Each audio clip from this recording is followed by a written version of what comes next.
Local 4 News starts now with a breaking news alert. I signed an executive order this morning to extend the stay home, stay safe order through May 15th. Governor Whitmer updates the state's response to the coronavirus pandemic with an extension of the stay home, stay safe order until May 15th. And that does top our news this noon. Thank you so much for joining us. I'm Rhonda Walker. And right now, over 35,000 people have the confirmed coronavirus and 2,900 people have died from it. This morning, Governor Whitmer extended her stay-home order while also lifting some restrictions so that some businesses and activities can resume. The executive order has been extended through May 15th. The governor also eased some restrictions on golfing, motorized boating, landscaping, and nurseries and lawn services, and also selling non-essential supplies at stores, although curbside. Face coverings are also required in enclosed public places like grocery stores, pharmacies. Under the previous order, face coverings were encouraged but not required. Now face coverings, at least the cloth ones, are part of her executive order for everyone. The governor also broke down the new guidelines and restrictions, but what does that all really mean going forward? Rod Maloney was there to hear it all, so let's get to Rod with more. Certainly some folks are happy to get back to work. Well, yes, in fact, it's not that many going back to work, Rhonda, but it's a lot of the activities the governor is addressing that came out of the protest that was about a week and a half ago here on the front lawn, that many people wanting to get their spring activities going, the boating, the golfing. Now, you can't use a golf cart when you go golfing at this point. And the governor is just insisting that social distancing be the key to everything. One of the things that she said later on in her news conference is that a store can refuse you service if they don't feel that you are dealing with social distancing properly. They also can limit the number of people in stores. That will continue. But the larger big box stores, they will be now allowing sales of things like paint that many people wanted, garden supplies, things like that. You can get out in the garden and start doing that now. You can mow the lawn. You can go to your vacation home. Bike shops will be open.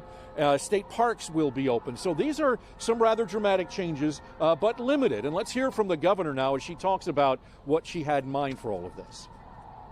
If we continue to see our numbers decline, we can responsibly consider additional steps we can take. If we see an increase, we may have to be nimble enough to go backward on occasion. My hope, though, my fervent hope, is that people still take this incredibly seriously. Now, the legislature was in session this morning. The governor was not particularly kind to the legislature for even being in session, but the Senate was in session because they have a number of things. They want to limit the governor's power in emergencies like this. The governor said flat out she's not going to sign anything that they do, and she said that the legislature should not have been in session anyway. The House was also in session this morning along with the Senate because both of them are going to be taking up setting up committees to go back over what it is that the governor has done in all of this as part of the COVID-19 virus. But as things stand right now, we're seeing changes. It's going to still be through the 15th of May now that the governor's talking about, but she knows that they're still going to be clamoring to get more businesses open quickly. And so she says that she is engaging with a lot of different business owners, with the Chamber of Commerce and the like, to try and figure out as the days go ahead other businesses that might be opened and how quickly they can be. So for now, reporting live in Lansing, Rod Maloney, Local 4.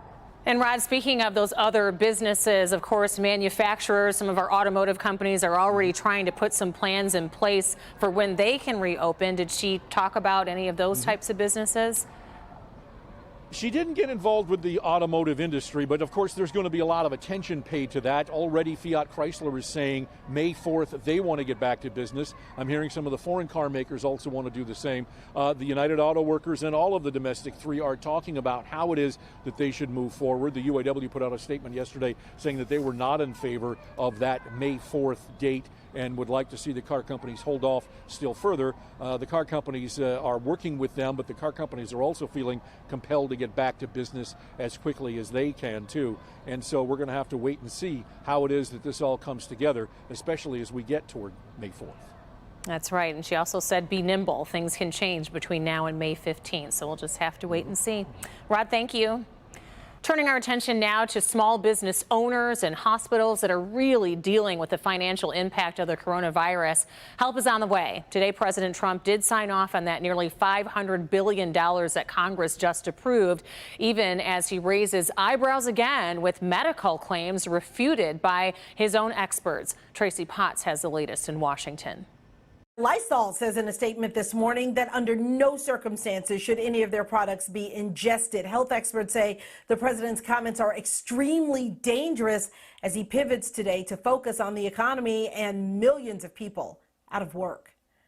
With unemployment hitting a record 26 million in the last month, today President Trump signs a $484 billion coronavirus stimulus, adding billions for small businesses to pay their workers. All of it in interest of job retention and first and foremost to address the key issue of health. The science of COVID-19 landing President Trump in the spotlight again, suggesting sunlight and ingesting disinfectants may kill the virus. Supposing we hit the body with a tremendous, whether it's ultraviolet or just very powerful light, and then I see the disinfectant where it knocks it out in a minute, 1 minute, and is there a way we can do something like that by injection inside? We don't do that within that lab, our lab. His own experts refuting that disinfectants and heat I've not seen heat or I think it's a great that work on surfaces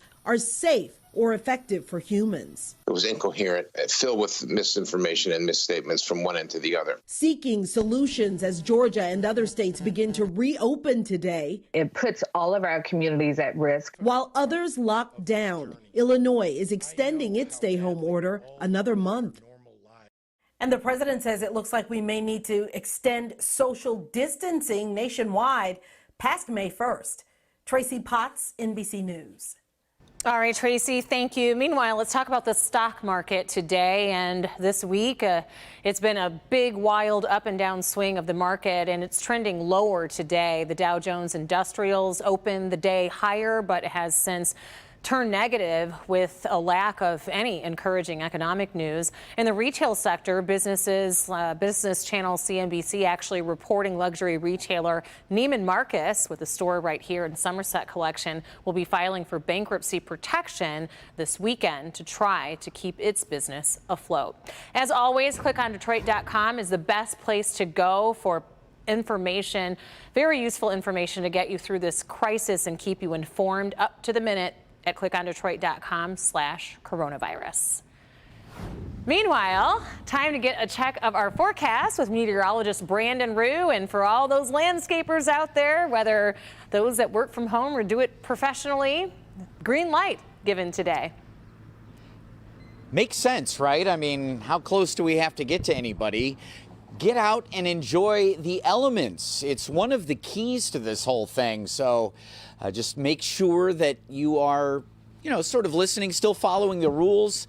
It's a beautiful day here. I mean, could be warmer, yes, but a little sun cracking through and near 50 degrees for most neighborhoods. 49 Metro, 48 Troy and Ann Arbor, 46 over in Howell.